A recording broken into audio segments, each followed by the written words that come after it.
Wayne's World soundtrack. Hey. He's Dolack! Yeah, Dolack! Hey, so Brian, are you getting into physics? Getting into, I've been into. You've been into it. Yeah. Good topic. I love myself. this. That's one of my other deep dark secrets. So, has anybody seen that double bill on Chile at the film forum? Just run till Tuesday. That's where I was today. What? Oh, the chili thing. Okay. That's why I'm late today. I realized that. So it's one part of a three-part documentary. Right. And So three-part. They're showing the second part, which is really the critical part of a three-part documentary on the events leading up to Pinochet's coup, rather than Pinochet's CIA coup, we should say. And so it was filmed in the streets of Santiago, and all the events that were leading up, and all the maneuvering by the military as they're setting themselves up. So it was a double bill of that, and that ended right on the day of the coup, when Allende was killed. And then the second part was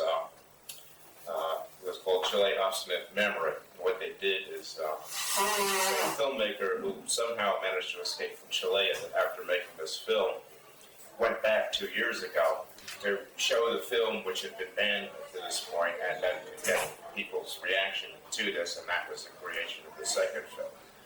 And it was really moving, to put it mildly. So, so was it worth missing my feature for?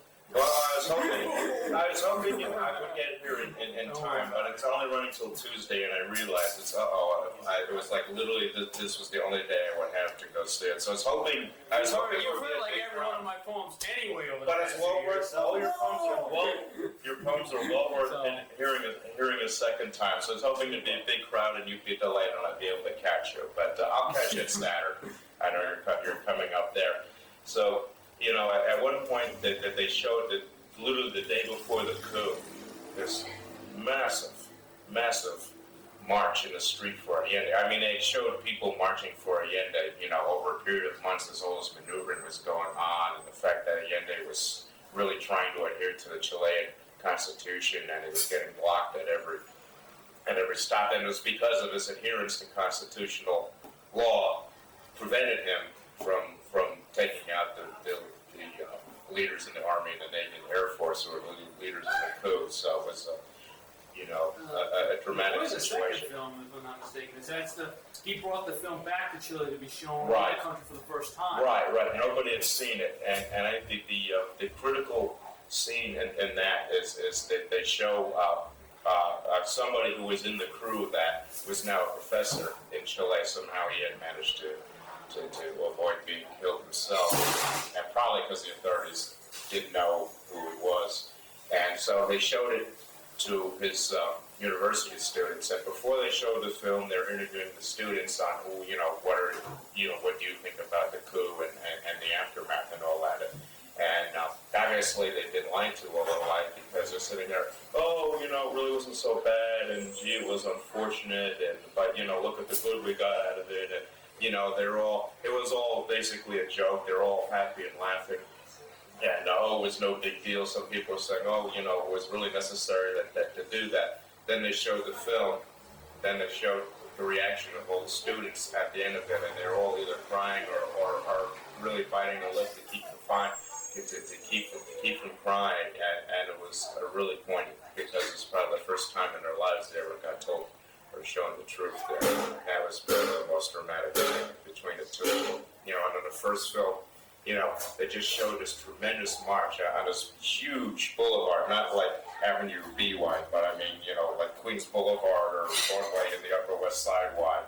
And block after block after block, completely full of marchers. And as far as you could see, and the camera showed one block, and then instead of just pulling back, the camera was set up on some kind of roof, and I just pulled back and pulled back and pulled back, and it just block after block after block, and then finally it pulled out to see the whole scene, and you literally couldn't see the end. You literally couldn't see the end of the march. I mean, that might not have been hundreds of thousands, and people all cheered by with slogans like, Allende, Allende, the people will defend you, and all things like that, but they couldn't because they didn't have arms, and the army was going around into these factories where everybody was organizing and running raids just in case somebody actually did have arms. So, when it came,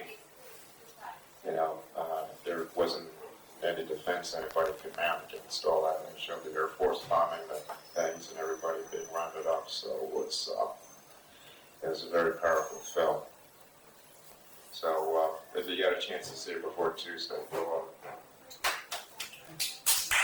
A public service announcement for Pete Dolack.